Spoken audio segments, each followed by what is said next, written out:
Hello and welcome to another CanIndian Channel feature. Today we're going to be looking at one of my favorite business leaders, current CEO of Microsoft, Satya Nadella. I've been following Satya's career for quite some time now, and I'm amazed at the transformation he's brought to Windows organization. This video is going to highlight his key attributes, his business sense, and future of technology. The book that I'm going to focus is called Hit Refresh. It sorta gives you a perspective of Microsoft under the leadership of Satya Nadella, reinventing himself. On another note, remember Jim Rohn stated, "Success leaves cues. Follow successful people, do what they did, and chances of you being successful is guaranteed." I'm sure you'll have a lot of takeaways from Satya's life journey.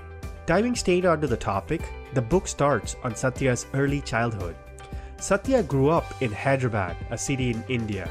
His dad was a Marxist, meaning he followed the teachings of Karl Marx. Karl Marx is known as the architect of communism.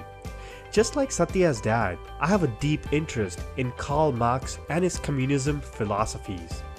I will discuss about Karl Marx on another video. Satya's mom was a Sanskrit scholar. Satya stated that he imbibed intellectual curiosity and love of history from his dad, but at heart he was a mama's boy. Satya further stated that his mom cared deeply about him being happy, confident, and living in the moment without any regrets. Growing up, Satya's passion in the sports grew, and he became really good at playing cricket. Satya stated that he was not academically great, and he was lucky to attend a really good school in India called HPS. The list of alumni today speaks of the success. Shantanu Narayan, CEO of Adobe, Ajay Banga, CEO of MasterCard, Syed Ali, head of Cavium Network, Prem Watsa, founder of Fairfax Financial, all attended this school. His dad bought him a computer, and that's where he got the interest of studying engineering technology. He tried to enter the elite school of India, called the Indian Institute of Technology, however flunked the entrance exam. He completed his bachelor's from Manipal University and then decided to do his master's in computer science program at Wisconsin. When his flight landed in Chicago, he was excited to embark into his new journey. He was excited to live the American dream and state that his story wouldn't be possible if it wasn't for America. After completing his master's, his first real job was working at Sun Microsystems. Satya also wanted to embark on starting his quest to complete his MBA. But he was also in love with a girl in India named Anu and wanted to get married and get Anu to America. It was 1992 when his life took a complete refresh. Microsoft's share had just begun its epic rise, and Satya was hired by an evangelist to join Microsoft. During this time, he also enrolled to get his MBA. He then decided to marry his childhood love and traveled to India for his marriage preparation. After the marriage, Satya's wife Anu applied for a visa, which unfortunately was rejected, as Satya was a permanent resident, and under those conditions, getting a visa for his wife would be a challenge. Satya then decided to give up his green card to transfer his application to H-1B. This took everyone by surprise that Satya was willing to give up his permanent residency for his wife to join him. Miraculously, it worked, and Anu was able to join him, and they started a family. A few years later, Satya and Anu had their first child, Zain.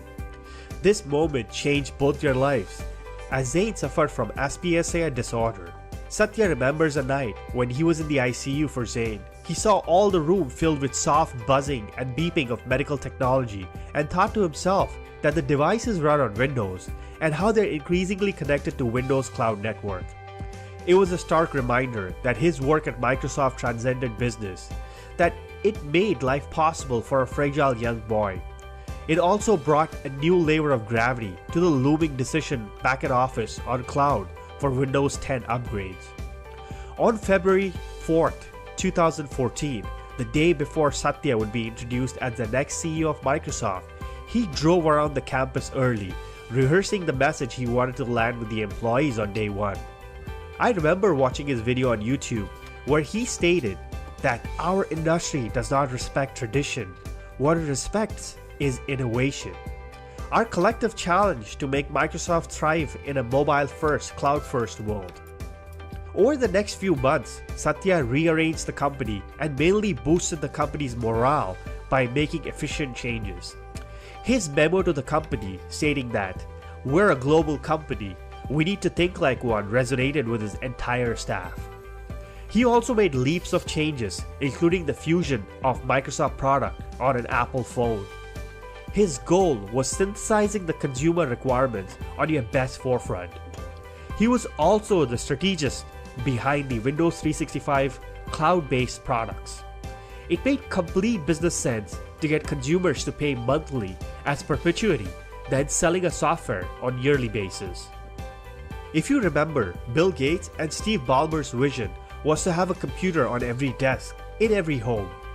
Satya stated that the vision or the goal is achieved and added further that the Windows vision was to empower every person and every organization on the planet to achieve more. His analogy of Windows was there in the empowerment business. Helping people and the organization achieve more is their sweet spot. Satya and Anu had another addition to their family, their daughter, who had a learning differences. This inspired him to focus on an aspect of Windows to assist kids with learning disability. Satya also talks about a book called Mindset by Carol Dweck.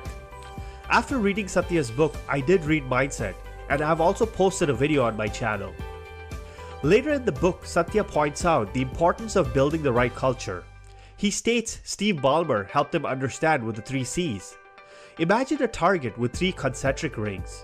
The outer ring is concepts. Microsoft, Apple, or Amazon may have an exciting product idea, but is that enough?